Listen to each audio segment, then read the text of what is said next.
여러분들 혹시 영국의 락밴드 그룹 퀸을 아십니까?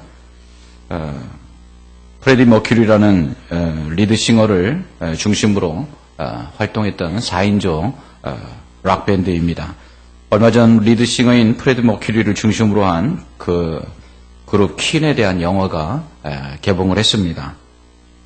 영화 제목은 보헤미안 랩소디입니다. 영화 제목인 보헤미안 랩소디는 이 그룹 퀸이 부른 노래의 제목이기도 합니다. 보헤미안은 보헤미아 지방의 집시들을 지칭하는 말인데요. 자유롭게 떠돌아다니는 유랑민족인 이 집시들 지칭하는 이 보헤미안이라는 말은 현대에 와서 자유분방하고 또 자유롭게 자신들의 문화를 표방하는 히피족이나 아니면 락 음악가들을 일컫는 말이 됩니다. 랩소디라는 것은 광시곡이란 뜻으로 형식이나 내용 면에서 비교적 자유로운 환상곡풍의 기악곡을 의미합니다. 그러니까 보헤미안 랩소디란 집시처럼 자유분방한 삶을 사는 사람들의 광시곡이다, 이런 의미를 가지고 있습니다. 가사의 내용은 이 자리에서 소개할 만한 내용은 못 됩니다. 노래를 만든 프레디 머큐리의 삶을 반영하고 있다고 할 수 있습니다. 프레디 머큐리는 1970년대, 80년대 락 음악이 표방했던 이 기성문화에 대한 반항과 또 도전, 이런 것들을 어떠한 그 형식에 담아서 자신의 삶을 투영하여 그 노래를 만들었습니다. 퀸은 제가 중고등학교 다닐 때 활동했던 인기 그룹이었는데요. 저에게는 인기가 없었습니다. 왜냐하면 리드싱어인 프레디 머큐리의 삶 때문에 저는 퀸을 좋아하지 않았습니다. 프레디 머큐리는 동성애와 또 마약, 그리고 악마성을 상징하고 있다는 평가를 받았기 때문에 좋아하지를 않았습니다. 대신 당시에는 록보다는 포크나 발라드가 더 인기 있던 시절이었기 때문에 저는 더더욱 퀸의 음악을 좋아하지 않았습니다. 하지만 영화로 만들어졌다기에 호기심 반 또 주변의 추천 반 해서 영화를 보았습니다. 영화를 보고 마음에 여운이 있었습니다. 그것은 영화의 내용이나 영화에 나오는 음악 때문이 아니라 주인공인 프레디 머큐리의 삶 때문이었습니다. 그는 양성애자였습니다. 여자도 좋아하고 남자도 좋아하는, 그리고 마약에 찌든 약물 중독자였습니다. 결국 그는 에이즈에 걸려 만 45세의 나이에 요절합니다. 영화에서는 그가 양성애자로서의 그 고뇌하는 모습과 외로움 속에 있는 모습을 그려내고 있습니다. 대중적인 인기를 한 몸에 받았지만 결국 자신의 성 정체성에 대한 혼란으로 인해서 사랑하는 사람들을 떠나보내고 또 홀로 외로움을 견디지 못해 마약에 의존하고 살던 프레디 머큐리의 모습을 보는 내내 마음이 짠하고 안타까웠습니다. 그러다 결국 가장 중요한 것은 바로 인기도 명예도 아닌 사랑이라는 것을 깨닫고 사랑하는 사람의 품으로 돌아가는 그 프레디 머큐리의 모습으로 영화는 막을 내리게 됩니다. 요즘 동성애에 대한 문제가 크게 이슈가 되고 있죠. 아마 이 영화는 지금 동성애에 대한 어느 정도 옹호하는 분위기 속에서, 그래서 지금 이 시점에 개봉했기 때문에 사람들이 그 영화를 보게 되지 않았나라는 생각을 해봅니다. 지금보다 좀 더 이전에 이런 영화를 만들었다면 아마 사람들에게 외면을 당하지 않았을까라는 생각을 해봅니다. 요즘 동성애자들을 성소수자라고 부릅니다. 그리고 이러한 그 동성애를 성적 취향이라고 이렇게 말합니다. 마치 어떤 음식을 좋아하거나 아니면 싫어하듯이 그 동성이나 이성에 대한 그 성적 어떤 그 욕구를 마치 음식을 선택할 수 있는 것처럼 취향이라고 이야기하는 것입니다. 그리고 이러한 성적 취향을 존중해 줘야 한다고 주장하고 있습니다. 그런데 말입니다. 성적 취향이란 말이 과연 성립될 수 있을까요? 남자가 남자를 좋아하고 여자가 여자를 좋아하는 것이 음식을 좋아하고 싫어하는 것처럼 취향이라고 할 수 있을까요? 없습니다. 왜냐하면 그것은 순리가 아니기 때문입니다. 로마서 1장 27절에서 28절은 이렇게 말씀합니다. 이 때문에 하나님께서 그들을 부끄러운 욕심에 내버려 두셨으니 곧 그들의 여자들도 순리대로 쓸 것을 바꾸어 영리로 쓰며 그와 같이 남자들도 순리대로 여자 쓰기를 버리고 서로 향하여 음욕이 부릴 듯하며 남자가 남자와 더불어 부끄러운 일을 행하여 그들의 그릇 때문에 상당한 보응을 그들 자신이 받았느니라. 아멘. 동성애에 대해 성경은 우선 순리가 아니라고 말합니다. 순리란 자연스러운 이치지요. 물이 흐르듯 그렇게 받아들일 수 있는 합당한 것을 의미합니다. 하나님께서 세상을 창조하셨을 때에 남자와 여자로 창조하셨습니다. 이는 남자와 여자의 역할이 다르다는 것을 의미합니다. 하나님이 남자만 만들어 놓고 그 남자만으로 충분하다면 여자를 만드실 이유가 없으셨겠죠.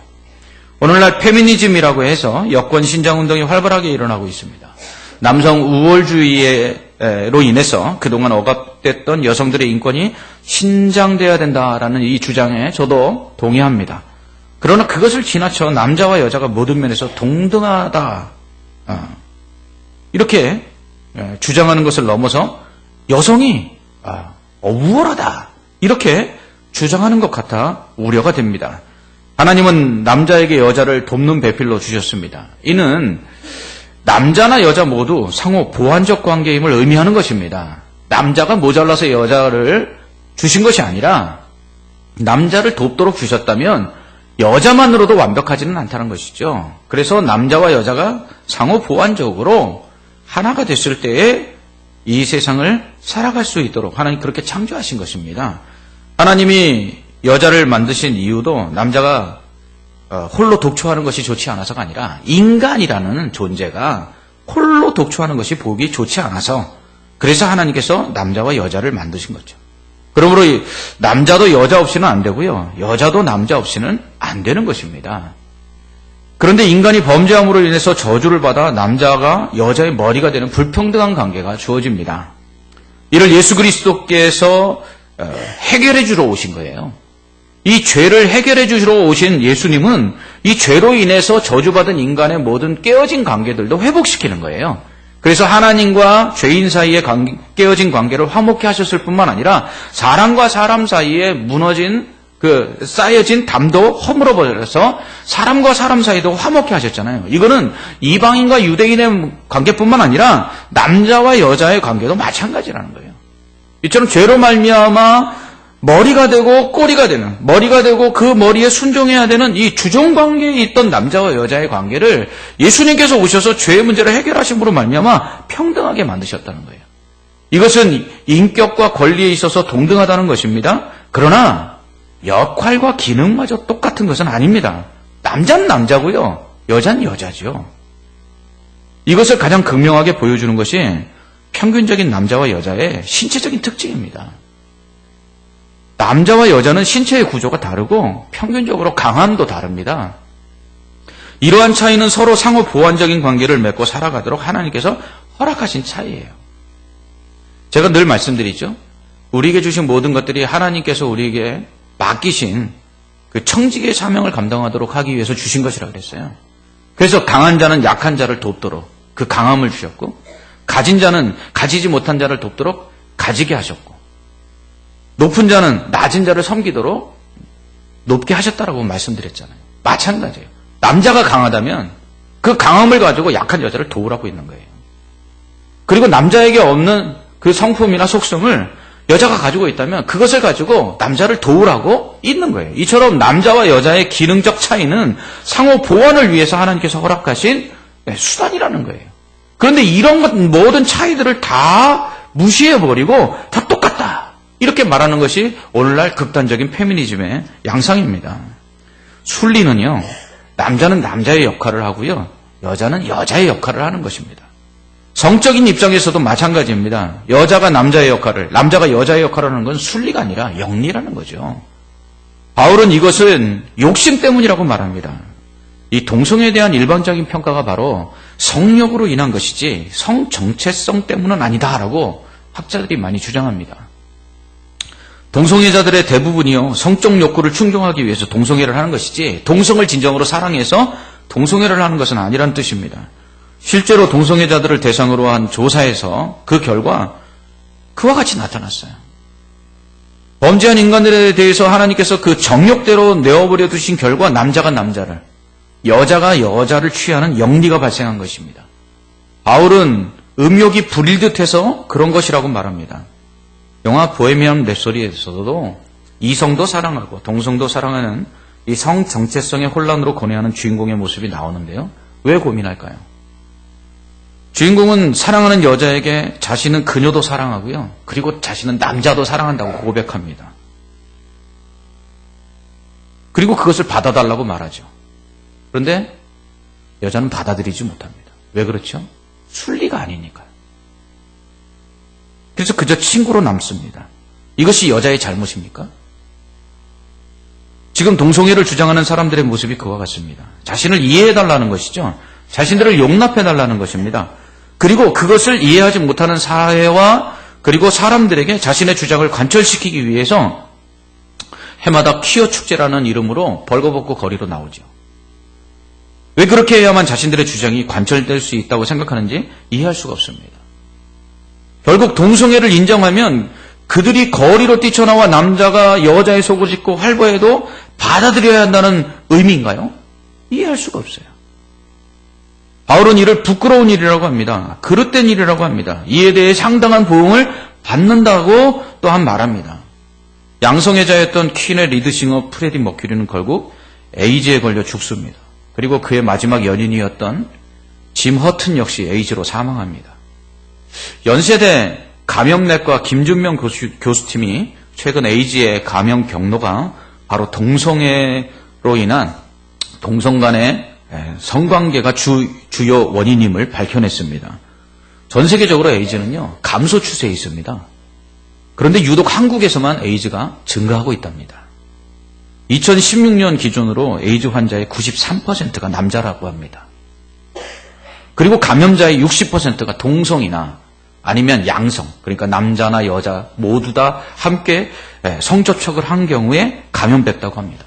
더군다나 18세에서 29세, 30세 미만의 남자들의 경우는 71%가 그 감염자의 71.5%가 남자라고 합니다. 그러니까 젊은 남성들 중에 동성애로 인한 에이즈 감염이 더 높게 나오고 있다는 것입니다. 이는 결국 동성애에 대해서 좀 더 개방적인 세대가 에이즈 감염에 더 노출되어 있다는 것이죠. 이는 결국 순리를 바꾸고 영리를 행한 것에 대한 상당한 보응을 받는다는 말씀이 응하고 있다는 것을 결과적으로 보여주는 것입니다. 이처럼 성적으로 문란한 세대 가운데 우리는 살고 있습니다. 기독 청년들도요, 혼전 순결에 대한 의식이 점점 약해져 가고 있어요. 우리 청년들도 그런 고백들을 합니다. 목사님, 데이트하면서 어디까지 시체적인 접촉을 해야 됩니까? 이런 고민들을 해요. 왜요? 정해놓은 선이 없기 때문에 그래요. 이미 선을 그어놨다면 고민하지 않죠. 그러나 그 고민들이 깨어져 버린 거예요. 그런 그어놓아야 될, 넘어서는 안 되는 마지노선을 이미 없다고 생각하기 때문에 고민을 하는 거예요. 이러한 세대 가운데 믿는 우리는 어떻게 해야 될까요? 오늘 우리가 읽은 본문 레위기 18장은 출애굽한 이스라엘 백성에게 그들이 들어갈 가나안 땅에서 행해서는 안 될 성적인 범죄에 대해서 경고합니다. 하나님은 먼저 이스라엘 백성에게 애굽 땅의 풍속도, 가나안 땅의 풍속도 따르지 말라고 하십니다. 애굽 땅의 풍속은 무엇입니까? 우상 숭배예요. 출애굽한 이스라엘 백성들이 그 모세가 시내산에서 더디 내려오자 그들이 했던 일이 뭐죠?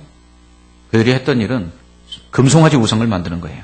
430년 동안 애굽에 살면서 그들이 배운 게 뭐냐면 바로 애굽 땅의 풍속이에요. 그 애굽 땅의 풍속은 우상 숭배였어요. 하나님께서 애굽에서 이스라엘 백성들을 이끌어내시기 위하여 10가지 재앙을 내리는데 그 10가지 재앙들의 내용이 뭐죠? 그것은 바로 바로와 그리고 애굽의 신들에 대한 심판입니다. 그러니까 애굽 사람들은 파리, 메뚜기, 개구리 뭐 이런 것들을 다 신으로 섬겼던 거예요. 하나님께서는 너희가 섬기는 그 신이 너희를 유익해 하는 게 아니라 너희에게 해가 된다. 이것을 10가지 재앙을 통해서 보여주신 거예요. 그러니까 430년 동안 애굽에 살면서 그 풍속에 물들어 있던 이스라엘 백성이 애굽에서 나와서 모세가 더디 내려오자 그들이 했던 건 뭐예요? 물들어 살던 그들의 애굽의 문화에 그들이 빠져 있었던 그 모습을 그대로 발로 하는 거죠. 우상을 만들어서 우상을 숭배하는 것입니다. 가나안 땅의 풍속 역시 우상 숭배였죠. 가나안 땅의 우상 숭배는 성적인 타락이 수반됐습니다. 이는 바알과 아세라로 대표되는 가나안의 우상들을 숭배하는 데 있어서 신전에 창기들이 있었기 때문입니다. 그래서 그 신전에 제물을 바치러 간 자들이 신전의 창기들과 동침한 거예요. 하나님은 이렇게 우상 숭배하도록 성적인 타락을 일삼는 가나안 족속들을 심판하사 그 땅에서 몰아내십니다. 그리고 그 땅에 하나님의 백성, 이스라엘 백성들을 들여보내시는 거죠. 그리고는 그들과 같이 살지 말라는 것이에요. 그 땅의 원주민이었던 가나안 족속들이 더러운 풍속을 따라서 살다가 그 땅이 토해내어서 그 땅에서 그들을 쫓아낸 것처럼 너희는 그 땅에 들어가거든 그들의 풍속을 따라 살지 마라. 만약 그러면 그 땅이 너희도 토해낼 것이다. 하나님께서 하나님의 백성들을 가나안에 들여보내신 이유는 그 가나안 땅에 살고 있던 원주민들의 그 더러운 죄악들을 심판하시고 그 땅에 하나님의 나라를 이루시기 위함이에요. 그 하나님의 나라는 어떤 나라냐냐? 그 세상 풍속을 따르지 않는 나라. 하나님이 주신 그 율법에 따라서 그 하나님 말씀에 순종하는 나라. 그런 나라를 하나님이 세우기를 원하셨던 것이죠. 그러면서 하나님께서 그 가나안 땅의 풍속을 따르지 말라고 하면서 첫 번째로 요구하시는 게 뭐냐면 바로 가나안의 더러운 성적인 풍속, 이것을 따르지 말라는 것입니다. 그래서 하시는 말씀이 근친상간을 금지해요. 여러분, 하나님께서 구원하신 백성들을 하나님이 약속하신 땅에 들여보내면서 첫 번째로 하시는 말씀이 뭐냐면 근친상간하지 말라는 얘기예요. 어느 정도로 그 땅에 근친상간이 많았으면 이렇게 이야기하시겠어요. 아주 구체적으로 말씀하십니다. 뭐라고 말씀하시냐면 어머니와 동침하지 마라. 자매와 동침하지 마라. 손녀와 동침하지 마라. 고모와 동침하지 마라. 이모와 동침하지 마라. 며느리와 동침하지 마라. 형제 아내, 즉 처형이나 처제와 동침하지 마라. 아니, 어떻게 이런 일이 있을 수 있겠어요? 그런데 당시에 이것이 가나안의 풍속이었다는 거예요. 아무렇지도 않게. 하나님께서는 또 월경하는 여인과 동침하지 말라고 합니다. 그 다음에 하나님께서 이웃의 아내와 동침하지 말라고 그래요. 그리고는 22절에서는 남자와 동침하지 말라고 합니다. 그리고 23절에서는 심지어 짐승과 교접하지 말라 이렇게 말씀합니다. 얼마나 성적으로 타락했는지 근친상간을 뛰어넘어서 동성애를 넘어 어떻게 해요? 짐승과 교접을 하는 거예요. 하나님께서는 이 율법에 분명히 말씀하십니다. 뭐라고 말씀하시냐면 남자가 여자 옷도 입지 마라. 하나님께서 이렇게 분명하게 말씀하시거든요. 하나님은 이러한 일들로 인해서요, 그 땅이 더러워졌다고 말씀합니다. 그런 일을 행함으로 인해서 그 땅이 스스로 그 주민들을 토해냈다고 하십니다. 이처럼 동성애를 비롯하여 근친상간, 간음과 같은 성적인 타락은 그것을 행하는 자들을 더럽힙니다. 바울은 성적인 범죄는요, 자신의 몸에다가 죄를 범하는 것이라 이렇게 말합니다. 고린도전서 6장 16절에서 바울은 창녀와 합하는 자는 그와 한 몸인 줄을 알지 못하느냐. 일렀을 때 둘이 한 육체가 된다 하셨나니 라고 말합니다. 그러면서 음행을 피하라. 사람이 범하는 죄마다 몸 밖에 있거니와 음행하는 자는 자기 몸에 죄를 범하느니라. 이렇게 말합니다. 몸에 죄를 범한다는 것은요, 몸을 더럽힌다는 거예요. 그런데 우리 몸이 어떤 몸이에요? 예수 그리스도를 믿음으로 말미암아 그리스도와 연합하여 그리스도와 한 몸 된 몸이에요. 우리가 예수를 믿을 때 그리스도의 몸 된 교회의 지체가 되잖아요. 그러면 그리스도의 몸 된 교회의 지체라는 건 뭐냐면 예수 그리스도의 몸의 일부라는 거예요. 우리의 몸은 예수 그리스도를 믿을 때 예수 그리스도의 몸이 되는 것입니다. 그런데 우리가 성적인 범죄를 저지르는 것은 예수 그리스도의 몸에다가 죄를 범하는 것이죠. 바울은 너희 몸을 너희가 하나님께로부터 받은 바 너희 가운데 계신 성령의 전인 줄 알지 못하느냐. 너희는 너희 자신의 것이 아니라 값으로 산 것이 되었으니 그런즉 너희 몸으로 하나님께 영광을 돌리라. 아멘. 이렇게 말합니다. 그러므로 우리는 육체를 가지고요, 순리에 따라서 성적인 범죄를 저지르면 안 됩니다. 우리의 육체는 우리의 것이 아니기 때문입니다. 바울은 심지어 이렇게 말하죠. 남편의 몸은 아내의 것이다. 아내의 몸은 남편의 것이다. 그래서 남편이나 아내나 임의대로 자기 몸을 쓰면 안 되고요, 배우자의 허락하에서 써야 된다 그렇게. 그러니까 우리의 몸은 하나님의 것이요, 또 결혼한 사람의 경우는 배우자의 것이에요. 그런 몸을 가지고 우리가 함부로 성적인 범죄를 저질러서는 안 되죠. 하지만 오늘날 이 성범죄의 경계가 완전히 무너지고 있습니다. 간통죄 폐지됐죠? 더 이상은 남편이 바람을 펴도 아내가 외도를 해도 막을 방법이 없습니다. 아내가 있는 남편이 아내 아닌 다른 여자와 동침하고 남편이 있는 아내가 남편 이외의 다른 남자와 잠을 자도 죄가 되지 않는 세상입니다. 남자가 남자와 여자가 여자와 동침하는 것을 합법화해달라고 주장합니다. 남자가 결혼하고 여자와 여자가 혼인신고를 할 수 있게 해달라고 주장합니다.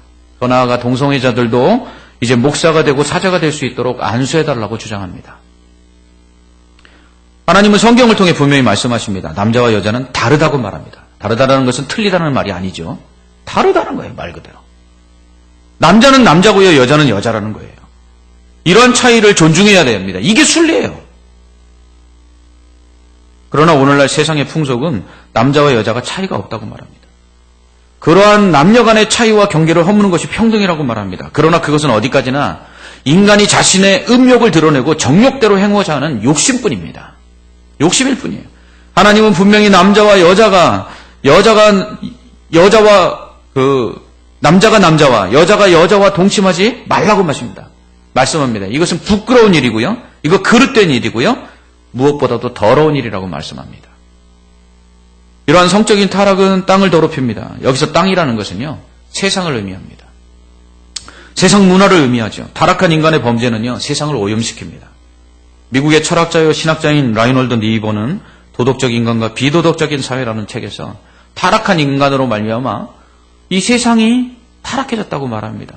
그런데 타락한 인간으로 말미암아 세상이 타락해진 후에 인간이 회개하고 그 타락하는 것에서 벗어나 도덕적으로 살려고 하지만 이미 세상이 타락했기 때문에 세상 시스템 자체가 비도덕적이 되어서 그곳에서 도덕적으로 살려고 해도 세상이 가만두지 않는다는 거예요.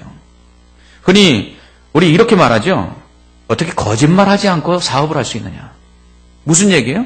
사람들이 사업을 하면서 거짓말을 하기 시작했어요. 그랬더니요, 어느덧 모든 경제 시스템 자체가 거짓말을 하지 않으면 사업을 할 수 없는 시스템으로 오염돼 버린 거예요. 그러다 보니까 우리가 지은 죄로 말미암아 이 세상이 오염되어서 그 속에서 우리가 도덕적으로 살고 그 죄를 짓지 않으려고 살지만 세상이 가만두지 않는 거예요. 범죄한 사람이 교도소에 가서 죗값을 치르고 출소했어요. 그런데 어떻습니까? 그 주변에 있는 사람들이 다시금 범죄의 유혹으로 그들을 빠져들어가도록 그렇게 만들어버리지 않습니까? 뭐예요? 자신이 도덕적으로 살고 싶지만 그 주변의 모든 상황이나 환경, 사람들이 도덕적으로 살도록 내버려두지 않는, 마치 인간이 도덕적으로 살고 싶지만 사회 자체가 완전히 시스템적으로, 완전히 구조적으로 타락해서 더 이상 도덕적인 사람으로 살 수 없게 만드는 그런 세상이 된 거죠. 수십 년 전 이야기예요. 미국에서 어느 목사님 딸이 고등학생인데 목사인 아버지에게 이렇게 이야기합니다. 울며 이야기합니다. 아버지, 너무 힘들어요. 뭐가 힘드니? 아버지, 우리 학교에 남은 제가 유일한 처녀예요. 처녀로 사는 게 너무 힘들어요. 가만히 두지 않는 겁니다. 흔히 청년들 간의 대화들 보면 되게 재미있습니다. 재미있다기보다는 정말 황당하죠. 안 믿는 청년들 중에 이렇게 이야기하는 사람들이 있습니다. 아직도 너 처녀야? 너 아직도 총각이야? 예전에는 순결하고 동정을 지키는 것이 굉장한 그 칭찬거리였고 사람들로부터 존경을 받던 일이었습니다. 그러나 지금은요, 웃음거리가 되어버렸어요. 아직도 남자하고 자보지 못했어? 아직도 여자하고 자보지 못했어? 점점 늘어나는 성폭력 사건을 보면서 사람들은 어떻게 세상이 이렇게 될 수 있나? 어떻게 이런 세상에서 살 수 있나? 딸 가진 부모들은 그렇게 말합니다. 아이고, 정말 딸 키우기 너무 어렵다. 세상이 더러워져서 그렇죠. 세상이 시스템적으로 더러워진 거예요. 얼마 전 그 기사를 보니까 어린 여자아이를 무참히 성폭행했던 조두순이가 출소한다고 얘기하자 국민청원이 올라왔어요. 출소시키지 말라고. 우리가 범하는 작은 죄가 결국은 사회적으로 엄청난 파장을 가져오는 거예요. 나 하나가 거짓말하는 게 그냥 거짓말로 끝나는 게 아니라요. 세상을 거짓말하는 시스템을 만드는 거예요. 나 하나가 작은 죄를 범하는 게 이 사회를 범죄하지 않고는 살아갈 수 없는 세상으로 만들어가는 거예요. 제가 전에 있던 교회에서 청년을 가르치는데 청년이 하나가 그럽니다. 목사님, 제가 학교 생활하는데 너무 힘들어요. 왜 그러니? 애들이 다 컨닝을 해서요. 제가 교수님께 가서 컨닝한다고 말씀을 드리고요. 시험 감독을 더 철저하게 해달라고 부탁을 드렸어요. 그랬더니 애들이 저를 왕따를 시켰습니다. 정직하게 사는 게 죄예요. 정직하게 사는 게. 도덕적으로 살고 착하게 살고 선하게 사는 것이 바보라는 소리를 듣는 세상이에요. 그러한 가운데 우리가 해야 될 일은 무엇입니까? 우리는 거룩하게 살아야 돼요. 하나님께서 하나님의 백성을 가나안 땅에 들여보면서 이렇게 말씀하십니다. 너희 하나님 여호와가 거룩한 것처럼 너희도 거룩하라. 너희 하나님 아버지가 거룩하시니 너희도 거룩할지니라. 여러분, 오늘 말씀처럼 이러한 성적인 죄들은요, 그 죄를 범한 사람들을 더럽힙니다. 죄로 말미암아 더러워진 자가 하나님 앞에 설 수 없지요. 자신의 몸을 더럽힌 남편이 아내 앞에 떳떳하지 못한 것과 같습니다. 자신의 몸을 더럽힌 아내가 남편 앞에 떳떳할 수 없는 것과 같지요. 그리스도의 신부인 성도가 성적으로 죄를 범했을 때 하나님 앞에 떳떳하게 설 수 없어요. 더러워졌기 때문이죠. 그럴 때 어떻게 됩니까? 회개해야 합니다. 철저히 회개해야 합니다. 현장에서 가늠하다 붙잡혀 있는 여인에게 돌로 치려는 자들을 향해서 예수님 말씀하십니다. 너희 중에 죄 없는 자가 먼저 치라. 그리고서는 예수님 말씀하십니다. 그 여인에게 나도 너를 정죄하지 아니에요. 그러나 다시는 가서 그런 죄를 범하지 말라. 우리가 죄를 범할 수 있습니다. 성적으로 죄를 범할 수도 있어요. 그러나 철저하게 회개해야 합니다. 그리고 다시는 그 죄를 범해서는 안 돼요. 왜냐하면 이 성적인 범죄는 그리스도의 몸인 우리의 몸에 죄를 범하는 것이기 때문입니다. 우리를 거룩하게 하시기 위해서 십자가에서 죄 없이 죽으신 그 예수 그리스도의 몸을 더럽히는 것이기 때문에 그렇습니다. 우리의 몸은 우리 자신의 것이 아닙니다. 그리스도께서 핏값을 주시고 자신의 생명으로 사신 것입니다. 우리 몸은 그리스도의 소유입니다. 뿐만 아니라 우리 몸은 믿음으로 그리스도와 연합하여 그리스도와 한몸된 그리스도의 몸입니다. 그러므로 우리가 성적인 범죄를 저지르는 것은 그리스도의 몸을 더럽히는 것이에요. 우리 몸은 그리스도의 몸일 뿐만 아니라 또한 거룩한 산제물입니다. 로마서 12장 1절에서 그러므로 형제들아 내가 하나님의 모든 자비하심으로 너희를 권하노니 너희 몸을 하나님이 기뻐하시는 거룩한 산제물로 드리라. 이는 너희가 드릴 영적 예배니라. 아멘. 우리 몸은 하나님이 기뻐하시는 거룩한 산제물로 드려야 돼요. 제물 거룩해야 되죠. 흠이 없어야 됩니다. 우리가 하나님이 기뻐하시는 거룩한 산제사를 드리려면 제물된 우리의 몸을 거룩하게 유지해야 합니다. 특별히 성적인 범죄 저질러서는 안 되는 것입니다. 그래서 바울은 로마서 12장 2절에서 너희는 이 세대를 본받지 말라 이렇게 말합니다. 하나님은 출애굽한 이스라엘 백성에게 너희는 가나안 땅의 가증한 풍속을 따르지 말라 이렇게 말씀하세요. 바울이 그 얘기를 하는 거예요. 이 세대를 본받지 말라. 동성애를 비롯한 성적 소유자들의 인권을 운운하며 결국 인간의 감춰진 음욕을 드러내고 채우려는 이 악한 세대, 이 가증한 세대의 풍속을 본받지 말아야 됩니다. 성적으로 점점 타락해가며 악해져가는 이 세대의 풍속을 따르지 말아야 됩니다. 우리 몸을 거룩하게 지켜야 합니다. 우리의 몸은 그리스도의 것이기 때문입니다. 우리의 몸은 그리스도의 몸이기 때문입니다. 우리의 몸은 하나님이 기뻐 받으시는 거룩한 산 제물이기 때문입니다. 이것이 우리가 드릴 영적 예배예요. 우리의 삶으로 하나님이 기뻐하시는 예배를 드리려면 우리의 몸을 거룩하고 순결하게 지켜야 합니다. 하나님은 이를 위해서 구원받은 우리를 이 땅에 살게 하시는 거예요. 출애굽한 이스라엘 백성을 가나안 땅에 들어가셔서 이 율법을 주시고 십계명을 주셔서 그것을 지키게 하신 것은 그 악한 세상 가운데 빛으로 살도록 하기 위해서. 하나님이 원하시는 것이 어떠한 세상인지, 하나님이 원하시는 삶이 무엇인지를 보여주도록 하기 위해서 가나안 땅에 들여보내신 거예요. 구원받은 우리를 이 땅에 살게 하시는 이유도 마찬가지예요. 베드로는 말합니다. 너희는 택하신 족속이요 왕같은 제사장들이요 거룩한 나라요 그의 소유가 된 백성이니 이는 너희를 어두운 데서 불러내어 그의 기이한 빛에 들어가게 하신 이의 아름다운 덕을 선포하게 하려 하심이라. 아멘. 우리를 하나님이 왜 구원하셨는지 우리가 증거해야 됩니다. 거룩하게 살라고. 하나님의 형상대로 지음받은 우리가 그 거룩하신 하나님의 그 거룩하심을 드러내도록 하기 위해서 깨어진 죄로 말미암아 부서지고 박살난 하나님의 형상을 예수 그리스도께서 회복해 주신 거예요. 그래서 예수 그리스도를 믿으면 우리는 그 안에서 변화가 일어나야 되는 것입니다. 성령을 통해서 이 안에서 성령의 역사를 따라 의와 거룩함을 회복해야 되는 것입니다. 그리고 하나님이 말씀하신 그 말씀에 따라 순종하며 살아가야 하는 것입니다. 그래서 세상 사람들이 우리를 보고 하나님께 영광을 돌리도록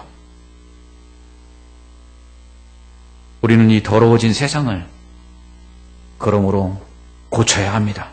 내 이름으로 일컫는 내 백성이 겸비하여 기도하며 내가 하늘에서 듣고 땅을 고치며 하나님께서는 이 땅을 거룩하게 회복하기를 원하세요. 어떻게요? 믿는 자들이 거룩함으로. 그리고 하나님은 이 땅에서 우리가 토해냄을 당하는 것이 아니라 이 땅에 살면서 하나님이 주시는 은혜와 복을 받아 누리기를 원하십니다. 이 땅을 차지하기를 원하십니다. 이 땅을 정복하기를 원하십니다. 이 땅에 선한 영향력을 끼치기를 원하십니다. 하나님께서 그것을 위하여 우리를 구원하시고 그리고 이 땅에 살게 하십니다.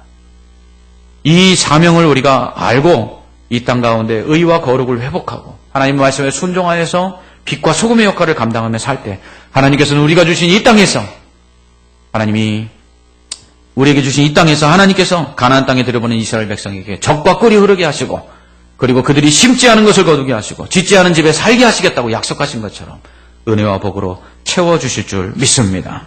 오늘 이 세상에 가증한 풍속을 따르는 것이 아니라 오직 하나님의 말씀에 따라 의와 거룩함으로 살아서 이 세상을 다시금 거룩하게 만들고 이 세상 가운데 빛과 소금의 역할을 감당하는 거룩한 주의 백성들 되시기를 주님의 이름으로 축원합니다. 아멘. 기도하겠습니다. 하나님 아버지, 이 땅이 점점 타락해가고 있습니다. 특별히 성적으로 타락해가는 이 땅 가운데 우리 그리스도인들이 거룩하게 살게 하옵소서. 오늘날 목회자들이 성적으로 무너져가고 있습니다. 하나님 교회가 성적으로 아버지여 무너져가고 있습니다. 이러한 때에 하나님 이 세상의 악한 풍속을 따를 것이 아니라 우리의 몸을 하나님의 거룩한 산재물로 여기고 의와 거룩을 회복하고 오직 빛과 소금의 역할을 감당하여 하나님의 영광을 드러낼 수 있는 이 세상을 살아가는 거룩한 성도들 되게 하여 주시옵소서. 그럴 수 있도록 성령 충만하게 하여 주옵시고 말씀대로 순종해 나갈 때에 하나님께서 약속하신 대로 그 손으로 심지 않은 것을 먹으며 그 손으로 짓지 않은 집에 거하게 하시듯 하나님께서 풍성한 은혜와 복으로 채워 주시옵소서. 예수님 이름으로 기도합나이다. 아멘.